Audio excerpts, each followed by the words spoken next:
कई बार क्या होता है कि पहले का अगर युग देखें तो राजनीति या वो देश की सेवा के लिए हुआ करती थी।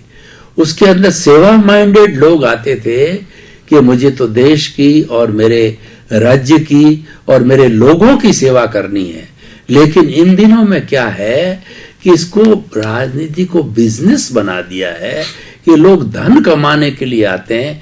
इन के इन प्रकार क्या इसको उनको चांस मिल जाता है यहाँ पर वैसा करने के लिए। बहुत बड़े बजट होते हैं, बहुत बड़ी राशि उनके हाथ में होती है। तो क्या यह कार्य उचित है आपकी दृष्टि से? उचित तो खैर है ही नहीं है, लेकिन फिर भी ऐसे लोगों की मानसिकता सुधरे, सोच सुधरे, उसके लिए आप थोड़ा उपदेश दीजिए। धन्यवाद।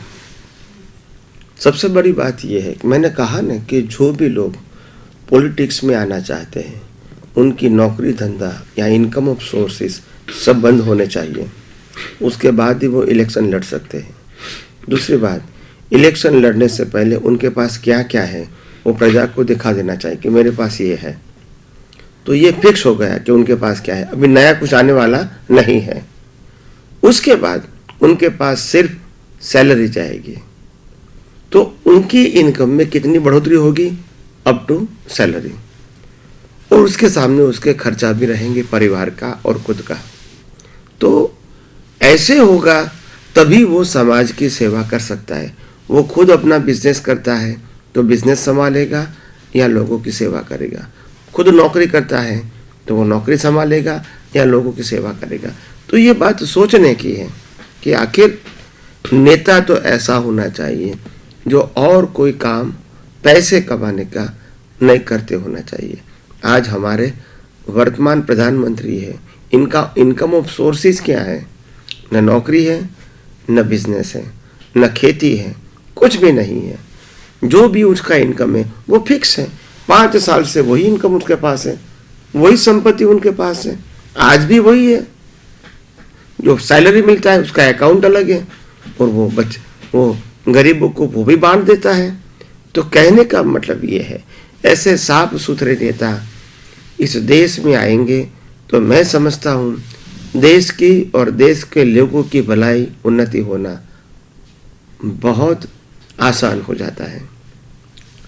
स्वामी जी, अब निष्कर्ष के तौर पर इस सारे एपिसोड को मैं आपके सामने रखना चाहता हूँ कि हमारा अध्यात्म विज्ञान है, ये अध्यात्म तो है ही है, लेकिन इस अध्यात्म विज्ञान का असर जो है मनुष्य के संपूर्ण जीवन, चाहे वो राजनीतिक जीवन हो, चाहे सामाजिक जीवन हो, चाहे पारिवारिक जीवन हो, चाहे व्यक्तिगत जीवन हो, चाहे उसके शैक्षणिक जीवन हो, चाहे उसका जो है व्यापारिक जगत कमाने का जीवन हो, तो ये हर एक पर इसकी छाप और हर एक पर इसका असर किस तरीके से रहना चाहिए या न चाहिए, इसके बारे में प्रकाश डालिए। देखो, आध्यात्म विज्ञान तो ऐसे धर्मगुरु और नेताओं को यही सलाह देते हैं कि अगर आपको धर्म के माध्यम से लोगों की सेवा करना है या तो राजकीय नेता बनने के माध्यम से लोगों की सेवा करना है, तो आपको एक बात तो ध्यान में रखना ही पड़ेगा कि आपको ये जो मीडिया आपको मिला है, धर्म या तो राजकीय सेवा, राजकीय नेता बनने का मौका मिला है, लोगों ने आपको दिया है, तो ये पैसा कमाने का साधन नहीं होना चाहिए। लोगों के पास जाओ, लोगों की दिक्कतों को समझो और इसका क्या सॉल्यूशन आ सकता है ऐसा आप प्रयास करो। और धर्मगुरुओं को भी यही करना चाहिए कि लोगों के सामने जाकर लोग कैसे धर्म के मार्ग पे, मानवता के मार्ग पे और एक दूसरे के साथ प्रेम, मैत्री, भाईचारा कैसे बढ़ाए, अगर ऐसी सोच रखेंगे तो मैं समझता हूँ ये समाज का उत्थान होना बहुत आसान हो जाएगा।